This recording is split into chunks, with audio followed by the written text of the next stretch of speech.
Pra, ndikimi i çmimit dhe përshtatja e ofertës turistike edhe në aspektin financiar në shtetet në rajon. Konkurrencë rajonale. Lutem, nuk mundem, ne kemi plot raste kur vizitorët vinë nga Maqedonia, shetisin gjithë ditën edhe kthehen mbrapa. Pse?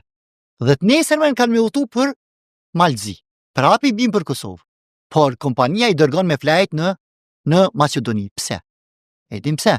Për shkak se shteti Maqedon në politikat e saj i stimulon agjensi turistike që dërgojnë turist dhe nga nata e dytë që i lën me nejt më tepër, atëherë i stimulon me minimumi 14 euro për natë për person.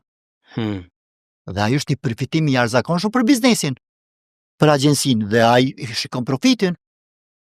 Pra ne duhet të marrim modelet më të mira që të punojmë dhe të implementojmë Kosovë.